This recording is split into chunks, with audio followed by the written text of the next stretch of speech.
नए सामाजिक आंदोलन। हमने देखा कि वर्ग विभाजन पर आधारित जब सामाजिक आंदोलन की बात होती है, मार्क्सवादी सिद्धांत पर आधारित आंदोलन की बात होती है और राज्य को उखाड़ फेंकने जैसी बात होती है,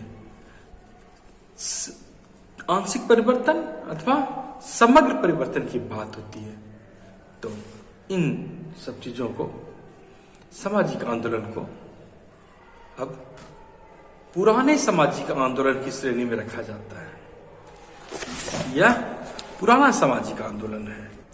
इसे पारंपरिक अथवा क्लासिकल सामाजिक आंदोलन की संज्ञा दी गई है और ऐसा माना जाता है कि यह आंदोलन राज्य सत्ता की भागीदारी और वर्ग चेतना पर ध्यान केंद्रित करता है।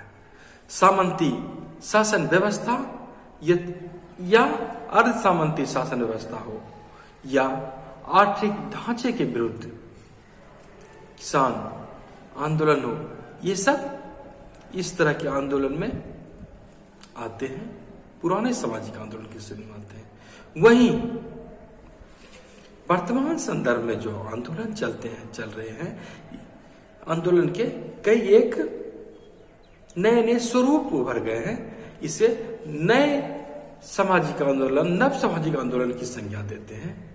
इसमें आप देख सकते हैं कि इसकी शुरुआत यूरोप में 60 के दशक में हुई, जैसे शांति आंदोलन, पर्यावरण आंदोलन, नारी आंदोलन, इन सब चीजों को इसमें आप रख सकते हैं।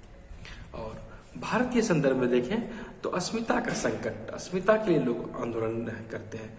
दलित आंदोलन का नाम आपने सुना होगा, नारी आंदोलन और मानवाधिकार, पर्यावरण, इन सब चीजों को लेकर यहां भी आंदोलन चल रहा है, जिनका उद्देश्य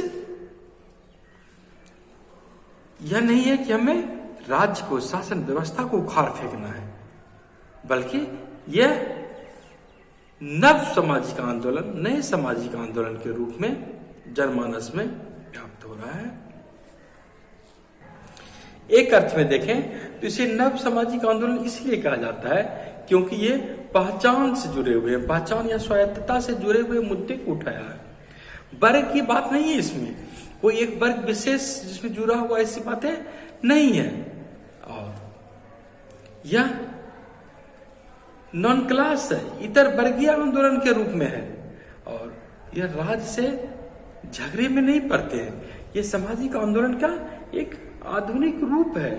और हालांकि यह भी अलग बात है कि यह भी एक तरफा होगा। आप समझ सकते हैं कि पहचान के लिए तो लोग सदा से उठ खड़े हुए हैं और इसके लिए संघर्ष भी किए हैं, लेकिन वर्तमान में जो तकनीक के साथ, तकनीकी क्रांति के रूप में लोग इसको उभर रहे हैं, इसमें इस संदर्भ को लेकर, तो यहाँ पर इसे नव सामाजिक आंदोलन कहा जाता है।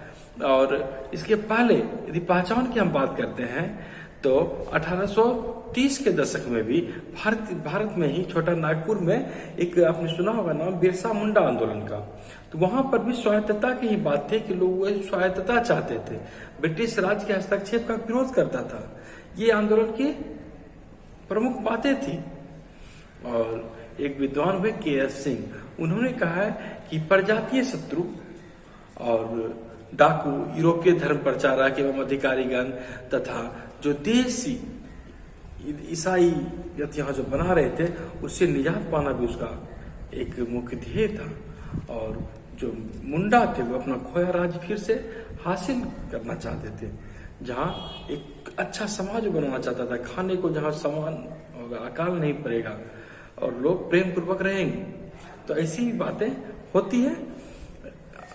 इसके आगे अगर हम देखें तो यह कहना कुछ विद्वान कहते हैं ठीक नहीं होगा कि पहचान के लिए पहले संघर्ष नहीं हुआ, लेकिन वर्तमान संदर्भ में स्वायत्तता के लिए ही सिर्फ संघर्ष होता है, ऐसी बातें नहीं है।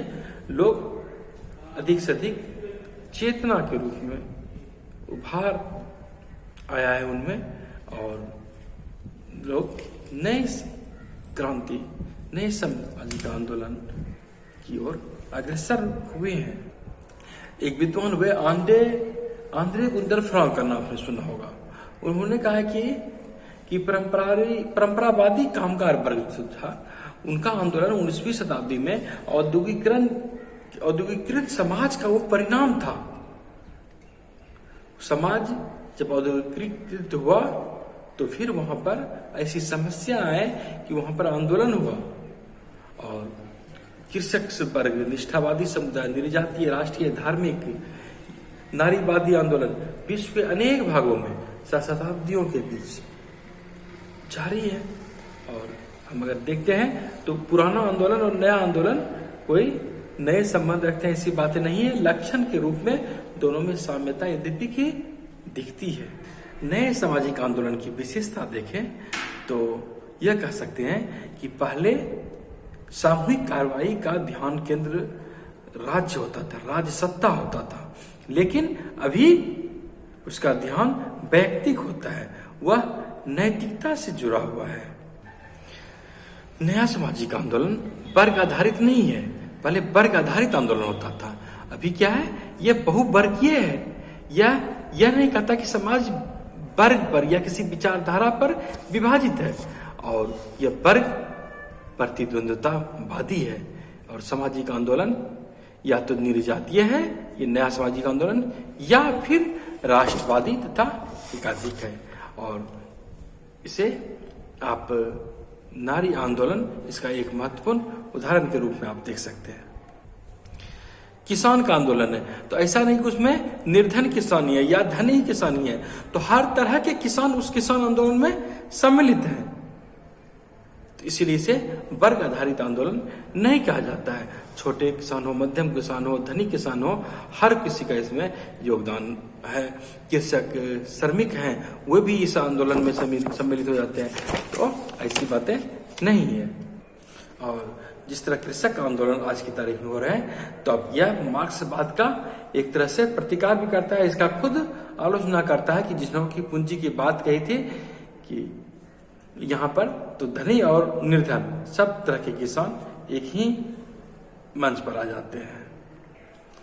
नए सामाजिक आंदोलन नागरिक समाज के साथ जुड़े हुए हैं और इनके विरोधी कहते हैं कि नागरिक समाज आज की स्थिति में नहीं है, यह ह्रासमान है, लेकिन उसका सामाजिक क्षेत्र संकुचन से ग्रस्त है और नागरिक समाज का सामाजिक राज्य के नियंत्रण सामर्थ्य द्वारा क्षयग्रस्त है। राज्य का विस्तार समकालीन परिवेश में बाजार के विस्तार के अनुरूप ही है। राज्य और बाजार को नागरिक जीवन में सभी पहलुओं पर दो हमला करती संस्थाओं के रूप में देखा जाता है। राज्य और बाजार की ताकत संयुक्त प्रभाव के अधीन समाज और सहाय हो जाता है और इससे राज्य का जो संगठन है, नियंत्रण अभिकरण, उसका विस्तार मिलता है और उसके खिलाफ समाज की आत्मरक्षा के मुद्दे को ये फिर उठाते हैं। ये नया सामाजिक आंदोलन भूमि को लेकर नहीं चलते, वेतन को लेकर नहीं चलते, सामाजिक मुद्दे को लेकर नहीं चलते, तो यह राज्य, बाजार और सामाजिक संस्थाओं के खिलाफ मुख्य रूप से अपनी पहचान व्यक्ति एवं समुदाय की ओर से स्वायत्तता से ताल्लुक रखते हैं। गरिमा हेतु दलित आंदोलन किए जाते हैं कि उनकी भी गरिमा है। वो यह नहीं कह रहे हैं कि मैं दो खाने के लिए दो, लेकिन वहां पे सबसे बड़ी बात उनकी अस्मिता का संकट हो जाता है। वे रोटी कपड़ा मकान से आगे निकल चुके हैं, उन्हें प्रतिष्ठा चाहिए, उन्हें सम्मान चाहिए। इसके लिए आज आंदोलन की बात होती है। और नया सामाजिक आंदोलन एक वर्ग अथवा समूह के हित से जुड़ा हुआ नहीं है, इसका दायरा काफी व्यापक है। यह किसी वर्ग विशेष पर ध्यान नहीं देते हैं, बल्कि वे सभी की भलाई से जुड़े हुए हैं। कुछ विद्वान इसका एक उदाहरण पर्यावरण आंदोलन को नव सामाजिक आंदोलन का सर्वश्रेष्ठ उदाहरण मानते हैं, क्योंकि यह सबों से जुड़ी हुई बात है। किसी एक व्यक्ति, एक वर्ग, एक समाज से की बात यह नहीं है। कुछ लोग यह भी कहते हैं कि ये जो नया आंदोलन होता है, नव आंदोलन, तो यह लघु आंदोलन का रूप होता है और इसमें राज सत्ता को हथियाना इसका कदापि नहीं उद्देश्य होता है, बल्कि यह अपनी संगठनात्मक रूप में लोकतांत्रिक संरचना लिए होती है। यहाँ पे एक विद्वान है डॉक्टर जॉन कोहन, उन्होंने कहा यह आंदोलन ऐसा मुद्दा उठाते हैं जो राज्य एवं अर्थव्यवस्था की बजाय समाज से उठता है। वे दैनिक जीवन में लोकतंत्रीकरण से जुड़े होते हैं। एक विद्वान है राजेंद्र सिंह, उन्होंने कहा है नए सामाजिक आंदोलन का उद्देश्य राज्य समाज एवं अर्थव्यवस्था, राज्य समाज एवं अर्थव्यवस्था के बीच संबंधों को मान्यता देना होता है। साथ ही एक ऐसा सार्वजनिक स्थल बनाना जिसमें सभी व्यक्ति समाज समष्टि होता रहे और उनका पहचान, उनका लोकतांत्रिक सम्मान, लोकतांत्रिक अधिकार की रक्षा होती हो। सामाजिक कार्रवाई तक ही सीमित रहे ऐसी बातें नहीं है।